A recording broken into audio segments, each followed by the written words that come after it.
start. Yesterday we have made the discussion the form of business organization that was company. तो हम company के बारे में discussion कर रहे थे. तो आपका जो है ये चैप्टर नंबर है सेकंड. चैप्टर नंबर सेकंड जो है form of business organisation.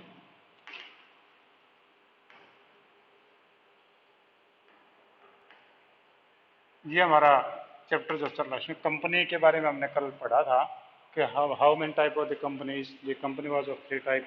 That was the private company, public company and one person company. ये कल हमने तीनों चीज़ें डिस्कस की थी. आज कल हमने अलम के स्पेशल प्रिविलेज था वो भी हमने पढ़ लिया था, काफ़ी डिटेल में पढ़ा था. तो आज हम डिफरेंस से पता करते हैं कि what is the difference between a public company and A private company. अब आपके ध्यान में होगा कि प्राइवेट कंपनी वो होती है जिसमें कम से कम 2 मेंबर हो सकते हैं और ज़्यादा से ज़्यादा 200 मेंबर हो सकते हैं. जबकि पब्लिक कंपनी में कम से कम 7 मेंबर्स होंगे, नॉट डायरेक्टर्स, मेंबर्स होंगे और अनलिमिटेड आपके जो वो होते हैं इनके मेंबर्स. ठीक है, कम से कम 7 और मैक्सिमम अनलिमिटेड होते हैं. तो इसके बेस पे हम जो है देखते हैं कि व्हाट आर द डिफरेंस है between a public company and A private company. अब ये करने के बाद में शायद ही कोई ऐसा पॉइंट बचे कंपनी के बारे में, प्राइवेट कंपनी पब्लिक कंपनी के बारे में कि जो आपको पता ना हो.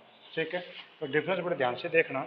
तो ये आपका पॉइंट ऑफ डिफरेंस है कि किस पॉइंट से हम डिफरेंस से ले रहे हैं. और ये आपके पास है प्राइवेट कंपनी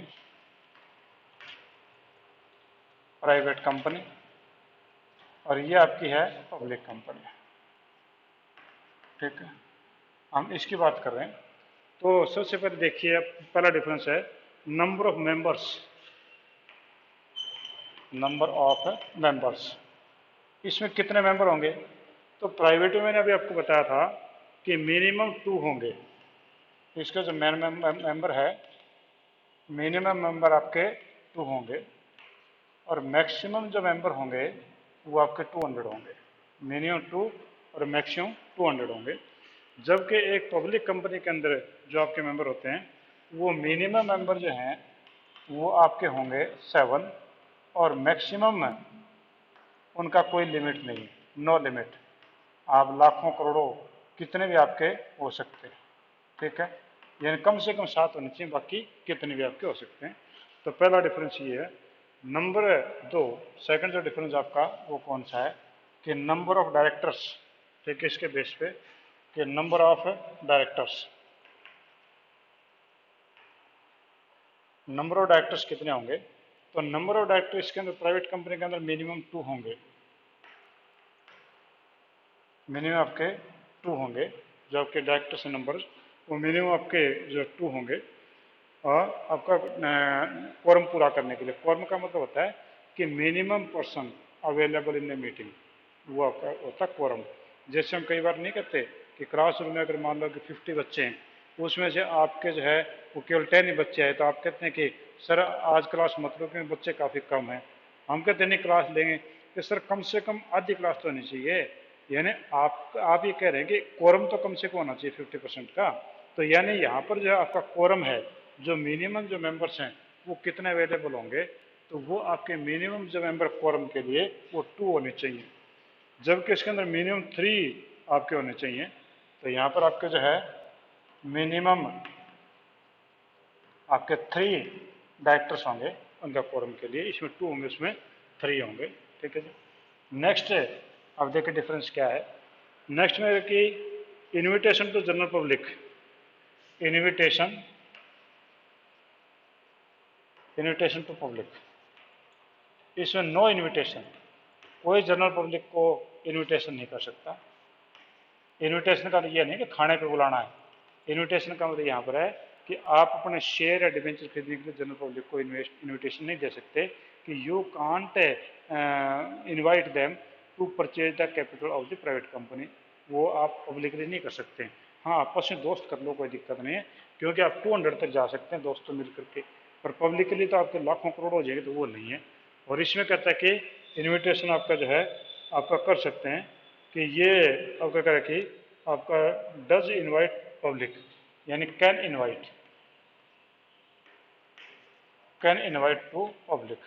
ये पब्लिक को इनवाइट कर सकते हैं, क्योंकि पब्लिक कंपनी है तो naturally it is made for the people, general people, means for the public. It means they can be invited by the company. They can purchase the shares, debentures, or any securities of the company. Next is prospectus. Prospectus. Prospectus की बात करें तो prospectus से का मतलब क्या है कि यहाँ पर जो company can not issue the prospectus. आपकी जो प्राइवेट कंपनी है वो नो नीड, मतलब यूज ही नहीं है, नो नीड, आपकी इसमें कोई भी नीड आपकी नहीं है प्रोस्पेक्टस की. जबकि इसके अंदर आपकी प्रोस्पेक्टस है कंपलसरी है, इसमें प्रोस्पेक्टस है कंपलसरी है, और नहीं तो स्टेटमेंट इन लियो प्रोस्पेक्टस. कुछ केस में आपका जो कंपलसरी नहीं होता है तो वहां पर statement in Leo prospectus issue करना पड़ सकता है. ठीक है जी. ट्रांसफर ऑफ शेयर्स, आपका ट्रांसफर ऑफ शेयर्स, इसमें जो है आपका प्राइवेट कंपनी में transfer of share not allowed. ठीक है, नॉट अलाउड. आप अपने शेयर्स का ट्रांसफर नहीं कर सकते हैं. यहाँ पर अलाउड है, यहाँ पर आप अपने ट्रांसफर ऑफ शेयर्स इनको अलाउ है, यानी आप अपने शेयरों को ट्रांसफर कर सकते हैं. ठीक है जी. यानी if you have the company share you can sell out for another person, means you can make the transfer of the shares. Next is statutory meeting. Statutory meeting है, स्टैट्यूटरी मीटिंग, इसमें no need.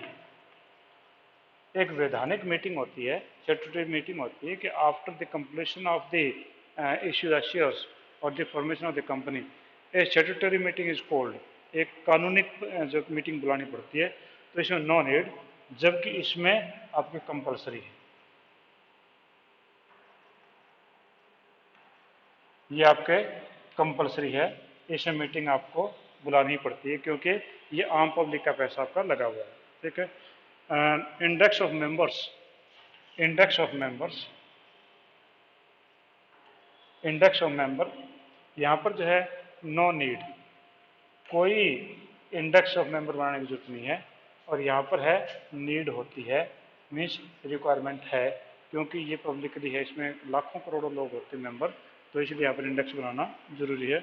Legal formalities, हाँ जी, legal formalities हैं आपकी किस में है, तो इसमें जो लीगल फॉर्मेलिटीज हैं वो यहाँ पर लीगल फॉर्मेलिटीज एग्जम्प्टेड, यहाँ पर काफ़ी सारी लीगल फॉर्मेलिटीज एग्जम्प्टेड हैं, यानी इनको जब लीगल फॉर्मेलिटीज करनी नहीं पड़ती ज़्यादातर, कि इन लोगों ने मिला और कंपनी का रजिस्ट्रेशन करवा लिया और वहीं से कंपनी स्टार्ट हो जाती है. इनको इनकॉर्पोरेशन का सर्टिफिकेट या बिजनेस कमेंट का सर्टिफिकेट उनकी ज़्यादा झंझटों में नहीं पड़ना पड़ता. जबकि इसके अंदर है कि all legal activities, all legal formalities, आपकी जो सभी लीगल फॉर्मेलिटीज़ यहाँ पर पूरी करनी पड़ती है. जबकि इसके अंदर लीगल फॉर्मेलिटीज़ की जो है वो एग्जामेशन है, कोई ज़्यादा इनमें नहीं होती है. ठीक है जी.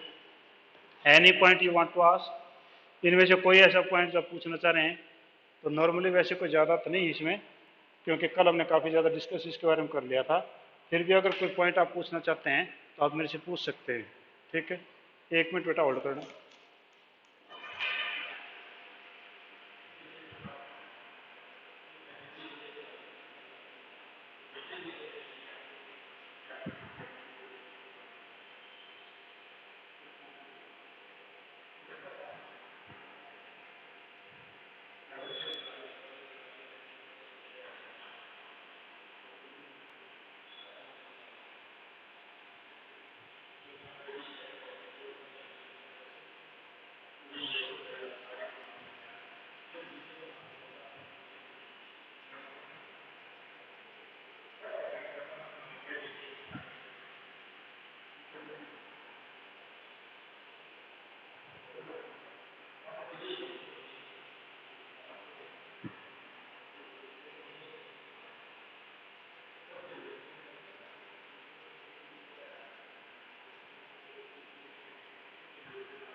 हाँ जी। तो नेक्स्ट हमारे पास में है कि difference between company and cooperative society. अब हम कंपनी और कोऑपरेटिव सोसाइटी, कंपनी और कोऑपरेटिव सोसाइटी लगभग एक जैसे से लगते हैं कई बार। हमें यूँ लगता है कि both are the same thing, but it is not same. इसमें काफ़ी डिफरेंस है। Company is the main motive is to earn the profit, while the cooperative society's main motive is only to serve the society peoples of the same class। जो वहाँ पर जो एक प्रकार के लोगों की सोसाइटी बनाते हैं, जैसे हाउसिंग जिनको चाहिए, मकानों की सोसाइटी होगी, फार्मर्स को चाहिए तो फार्मर सोसाइटी हो गई। तो आपका कंपनी में ऐसा नहीं है। तो उसमें जो डिफरेंस है कुछ अलग अलग दिखाई देते हैं। तो मैं इसी का डिफरेंस अभी शुरू करते हैं। तो देखो जी, हम शुरू करते हैं ये।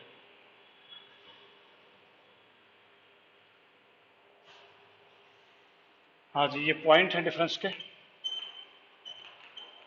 पॉइंट ऑफ डिफरेंस, ये आपके पास में हो गया जी। अब हम यहाँ पर ले लेते हैं एक चीज़ को। तो हमने ले लिया जी पहले कंपनी, ठीक है, ये हमने कंपनी ले लिया। और ये हमने ले लिया जी कोऑपरेटिव सोसाइटी, ये हमने लिया cooperative society. We will make the discussion about the difference. First is formation, first is formation. जो का फॉर्मेशन उसके बारे में क्या है कि it get found under the company act. Means इसमें जो कंपनी एक्ट है, कंपनी एक्ट करंट का अमेंडेड था 2013 और पहले होता था 1956। तो इसमें अभी जो कंपनी बनेंगे आपके बाद से 2013 की बात है, वो तो इसमें होंगी। और पहले वाली कंपनी उसमें आपके जो है फर्म होती थी, उस कानून के अनुसार होती थी। जबकि कोऑपरेटिव सोसाइटी है, वो cooperative society act, cooperative society act 1912, उसके अंतर्गत जो कोऑपरेटिव सोसाइटीज बनती हैं। और कुछ आपके स्टेट्स के भी आपके जो एक्ट हैं वो अलग अलग स्टेट्स के अलग भी हो सकते हैं, तो उनके अनुसार है। अदरवाइज सेंट्रल गवर्नमेंट का तो आपका कोऑपरेटिव सोसाइटी एक्ट 1912 है, उसके अंतर्गत ये रजिस्टर्ड होती हैं। नंबर ऑफ मेंबर्स, ठीक है, तो आपके जो नंबर ऑफ मेंबर्स हैं, number of members, number of members में मिनिमम 2 मेंबर प्राइवेट कंपनी में, और पब्लिक कंपनी में आपके जो 7 हैं। तो आपके प्राइवेट कंपनी में जो अभी हमने डिस्कस किया था, प्राइवेट कंपनी आपके मिनिमम 2 और पब्लिक कंपनी वो आपके मिनिमम 7 है। जबकि इसके अंदर आपके मिनिमम 2 होंगे, यानी कम से कम 2% जो वो कोऑपरेटिव सोसाइटी में आपके होने चाहिए। अभी शायद जो रूल चेंज हुआ भाई ये, वरना तो इसमें जो है कम से कम 7 मेंबर की जरूरत होती थी। तो ये पता नहीं, हो सकता है कुछ नियम है इस बुक में नया नया आया हो, ऐसा भी हो सकता है। मोटिव, यानी इसका उद्देश्य क्या है, दोनों का बनाने का उद्देश्य क्या है, वाई दीज आर फॉर्म। तो फर्स्ट आपका जो मोटिव है, इसमें बात करें मोटिव, तो इसका मोटिव है वो profit, to earn profit. Profit earn करना कंपनी बनाते इसलिए हैं ताकि वो ज़्यादा ज़्यादा प्रॉफिट कमा सकें। तो इनका मोटिव जो प्रॉफिट अर्न करना होता है। जबकि दूसरे का मोटिव जो है वो सर्विस है, service of members, service of members. उन्हीं लोगों को सेवाएं देंगे ये जो उनके मेंबर हैं। मान लो कि एक कोऑपरेटिव सोसाइटी में 1000 मेंबर्स हैं, तो 1000 मेंबर्स को माल बेचेंगे या खरीदेंगे, तो केवल आपके जो है वो मेंबर्स को ये सेवा देना इनका मोटिव होता है। They are the motive only to serve their members, ठीक है। नेक्स्ट आपके पास में transfer of shares, transfer of shares, shares का ट्रांसफर यहाँ पर है पॉसिबल। यहाँ पर ट्रांसफर ऑफ शेयर जब वो पॉसिबल है, पर यहाँ पर तो जो है वो रिटर्नेबल है, पॉसिबल नहीं है। ये आपका रिटर्नेबल है, नॉट पॉसिबल। ये आपको रिटर्न है, जब मेंबरशिप रिटर्न कर सकता है बंदा, वो आपका जो ट्रांसफर नहीं हो सकता, ठीक है। वोटिंग राइट, तो आपका वोटिंग राइट कौन सा है, उसका क्या रूल है वोटिंग राइट का। तो वोटिंग राइट में आपके पास में है voting right, one share, one share one vote, voting right one share one vote. यहाँ पर 1 पर्सन 1 वोट है, या 1 पर्सन या 1 member. One person one vote है, ये आपका वन पर्सन वन वोट हो सकता है, क्योंकि उसमें अगर आपके कोऑपरेटिव सोसाइटी में अगर 100 मेंबर हैं तो 100 ही वोट होंगे, जबकि इसके अंदर एक ही बंदे ने अगर 100 शेयर खरीद रखे हैं तो उसका 100 वोट हो जाएंगे। इसका मतलब यह है कि यहाँ पर जो है कि आपके अगर मान लो कि जिंदल शिप्स के मालिक हैं, आपके जो नवीन जिंदल हैं, उसने अपनी कंपनी के 1 करोड़ शेयर इशू कर रखे हैं, 1 करोड़ जो 51 लाख शेयर उसके पास में है, तो अकेले बंदे के ही वो 51 जो लाख वोट्स हो गए और बाकी 49 लाख वोट्स हो गए। इसका यह है कि यहाँ पर वन शेयर वन वोट और वहाँ पर वन पर्सन वन वोट है। हाँ जी, उसके बाद में है मैनेजमेंट। तो आपका जो मैनेजमेंट है वो कैसे होता है?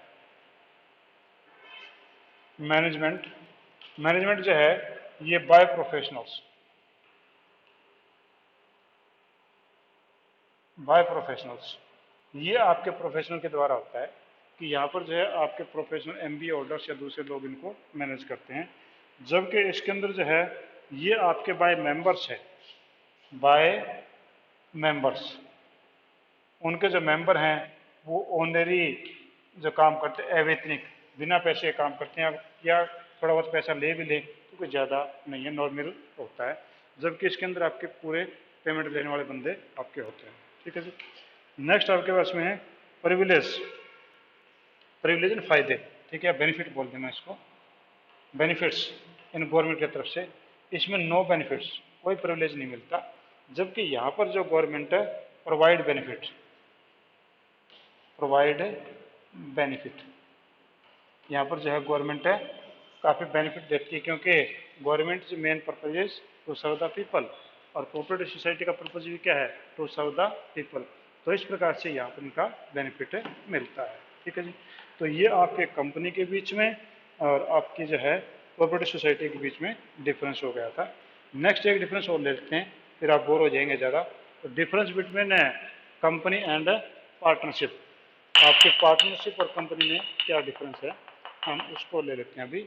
तो कंपनी और पार्टनरशिप, कंपनी का तो समझिएगा कि बहुत बड़ा बिजनेस ऑर्गेनाइजेशन, पार्टनरशिप का मतलब है मिनिमम 2 एंड मैक्सिमम आपका 50 था, अभी शायद 200 हो गया ये। ठीक है। और उसमें जो है आपके सभी के सभी पार्टनर्स है पार्टनरशिप डीड बनाते हैं और according to the partnership deed वो लोग काम करते हैं। तो पार्टनरशिप में मिनिमम जो है आपके 2 मेंबर्स आपके चाहिए होते हैं। ठीक है। तो हम इसको शुरू करते हैं। तो आपका उसी प्रकार से ले लेते हैं कि आपका ये हो गया जी, सबसे पहले वो ले लिया हमने, ये point of difference, point of difference, और यहाँ पर हमने ले लिया कंपनी, और यहाँ पर हम ले लेते हैं पार्टनरशिप, ये हमने ले लिया पार्टनरशिप। पहला पॉइंट ऑफ डिफरेंस है फॉर्मेशन। आपका जो फॉर्मेशन है वो, ये फॉर्मेशन यानी कैसे बनेगा, तो फॉर्मेशन है अकॉर्डिंग टू कंपनी एक्ट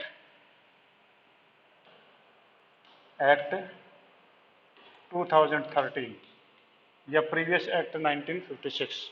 ठीक है। और ये अकॉर्डिंग टू पार्टनरशिप एक्ट 1932, ये उसके अनुसार बनते हैं। तो आप कंपनी के फॉर्मेशन करें तो 2013 को फॉलो करना पड़ेगा, और अगर पार्टनरशिप करें तो 1930 को फॉलो करना पड़ेगा। ठीक है जी। नंबर ऑफ मेंबर्स, आपके जो नंबर ऑफ मेंबर्स हैं वो आपके कम से कम आपके जो है वो यहाँ पर कंपनी के अंदर कम से कम प्राइवेट कंपनी में 2 होंगे और पब्लिक कंपनी में आपके 7 होंगे। मैक्सिमम में यहाँ पर आपके 200 होंगे और यहाँ पर अनलिमिटेड होंगे। ठीक है। यानी कोई लिमिट आपकी नहीं होगी।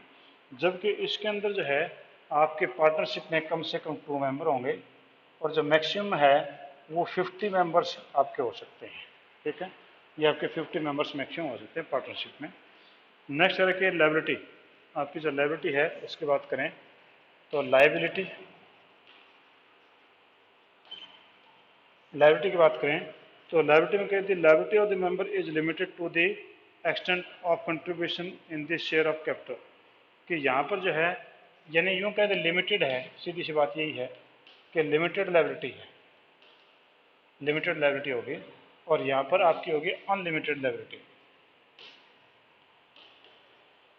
यहाँ पर होगी अनलिमिटेड लायबिलिटी, क्योंकि आपके पार्टनरशिप में if there is any heavy loss then the liability of the partners will be unlimited, means they have to bring the money from their personal assets also.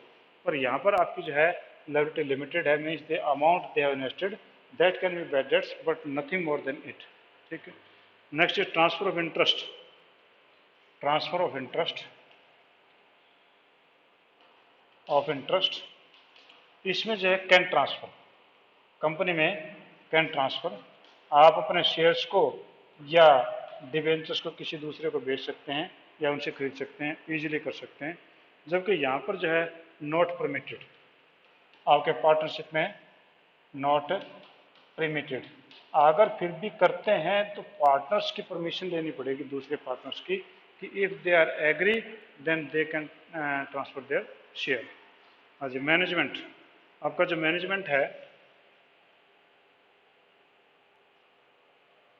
Management है तो management जो वो आपका manage by the board of directors and professional experts, तो यहाँ पर board of director है, BOD बोलते हैं, बोर्ड ऑफ डायरेक्टर, या जो पर्सनल एक्सपर्ट्स हैं वो लोग करते हैं, और यहाँ पर सभी पार्टनर्स मिलते हैं, मिलके करते हैं, पार्टनर से आपका जो है इसकी करते हैं आपके पार्टनरशिप का मैनेजमेंट।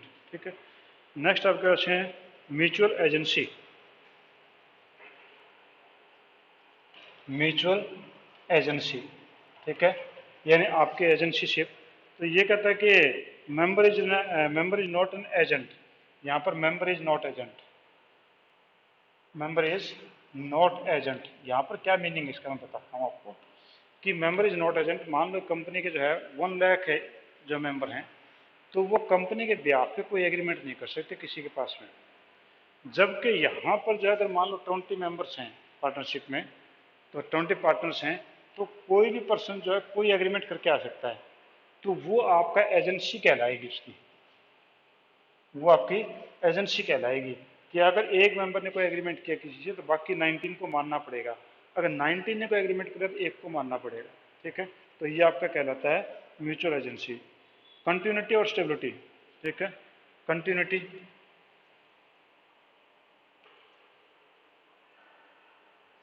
कंटिन्यूटी यहाँ पर है जो मोर स्टेबल है, ये आपकी मोर स्टेबल है, क्योंकि आपके कंपनी जो है आदमी आते हैं और चले जाते हैं और कंपनी रहती है, तो ये कहता है कि not more stable, not more stable, ये आपके ज़्यादा स्टेबल नहीं है।